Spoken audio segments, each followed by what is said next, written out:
Wa idza tuliyat alaihim ayatuhu zadatuhum imana. Dan apabila dibacakan ayat-ayat Allah, maka imannya bertambah. Maka imannya bertambah. Hadirin, ayat ini dijadikan dalil oleh para ulama kita seperti Al-Imam Al-Bukhari dan lain-lain. Ini menunjukkan bahwa iman itu bertambah dan berkurang di dalam hati. Iman itu bertambah dan berkurang.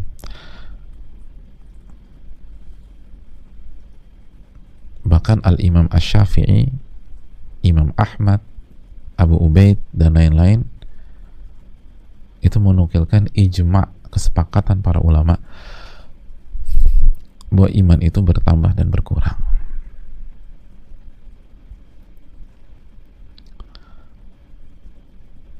Itu kata Imam Syafi'i, jamaah sekalian. Iman itu bertambah dan berkurang. Bertambah dengan ketaatan dan berkurang dengan kemaksiatan. Dan di antara ketaatan adalah dibacakan ayat-ayat Allah. Iman itu bertambah. Dan kalau kita maksiat, iman kita berkurang. Makanya ketika, aduh saya ini kayaknya turun banget iman, evaluasi minggu ini nih maksiatnya apa aja, atau 1-2 hari ini maksiatnya apa aja. Dan jangan lengah ketika kita merasa berada di puncak keimanan kita, kayaknya lagi semangat-semangatnya imannya tuh luar biasa. Kalau kita lengah, itu bisa turun, jemaah, bisa turun. Dan itu kita rasakan. Kita yang umrah, yang pernah umrah atau pernah haji, itu kan kayaknya kalau udah sampai Mekah lagi tawaf, saya tekadnya luar biasa, saya harus berubah, saya harus jadi orang baik dan seterusnya. Dan kayaknya udah nggak ada yang menghalangi kita lagi. Pas pulang ke tanah air, seminggu masih semangat, 2 minggu, 2 bulan, 3 bulan hilang deh tuh, kembali ke aktivitas biasa. Itu kita buktikan sendiri, iman ini naik turun ternyata, jamaah. Makanya jangan sampai lengah. Dan kalau turun jangan sampai terjun bebas. Begitu merasa turun, naikin lagi. Dan salah satunya adalah dalam ayat ini, tuliyat alaihim ayatu, dibacakan ayat-ayatnya, dibacakan ayat-ayatnya, maka iman itu akan bertambah. Makanya hadirin yang Allah muliakan, kalau kita ingin menambah iman kita, maka jangan jauh-jauh dari firman-firman Allah Subhanahu wa ta'ala. Jangan jauh-jauh dari firman-firman Allah Subhanahu wa ta'ala.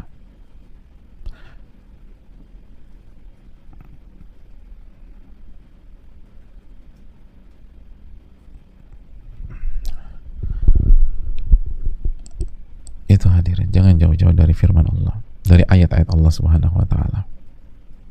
Karena itu akan menambah. Jangan jauh-jauh dari majelis-majelis ilmu.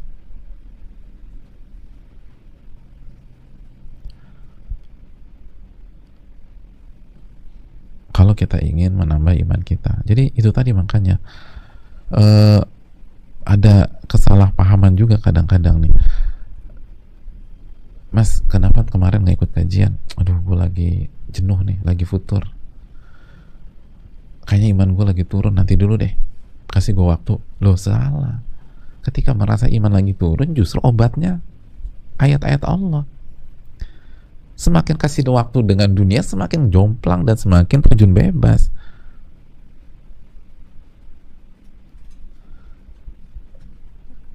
Semakin kebalik.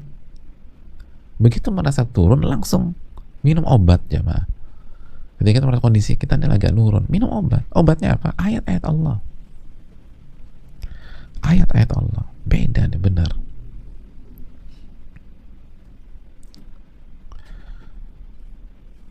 Ayat-ayat Allah Subhanahu wa ta'ala. Itu yang menambah keimanan. Itu yang menambah keimanan.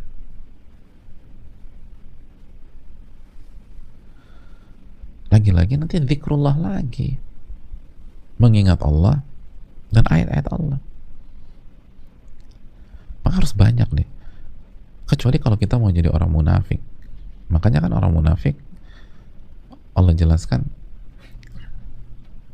dalam surat An-Nisa 142, wala yadhkurunallaha illa qalila.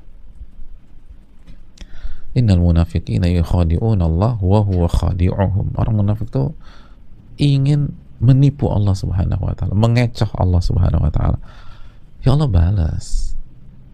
Nggak bisa Allah kok ditipu. Nggak bisa.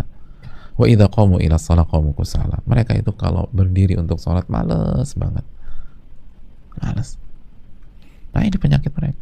Padahal sholat itu wa aqimis sholata li dzikri, dan tegakkan sholat untuk mengingatku. Mereka malah malas. Makanya nggak sembuh-sembuh. Karena obatnya itu zikrullah dan ayat-ayat Allah. Yura'unan nas, mereka tuh riya kalau sholat dan tidak mengingat Allah kecuali sedikit, tidak menyebut Allah subhanahu kecuali sedikit. Ini jadi orang beriman itu kalau dibacakan ayat-ayat Allah imannya bertambah. Begitu juga makanya jamaah, pentingnya kita itu mempelajari ayat-ayat Allah dan menghafal satu demi satu sesuai dengan kemampuan kita.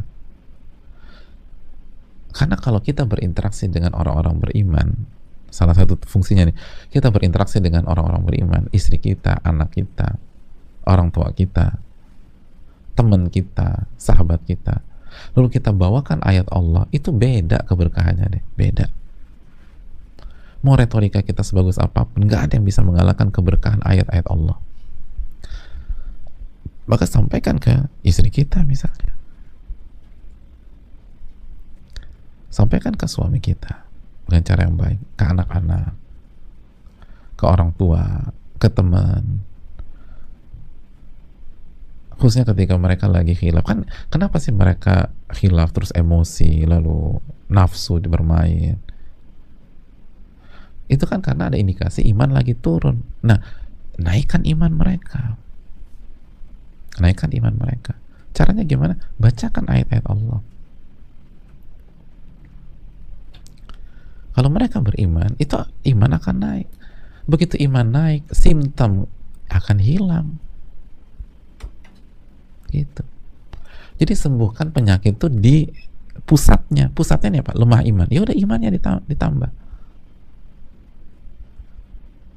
Ini orang demam kenapa?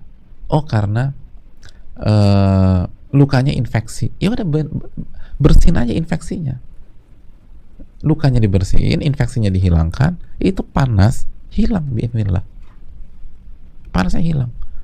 Tapi kalau kita hanya repotin panasnya, demamnya, tapi infeksinya nggak kita benahi, itu bukan solusi.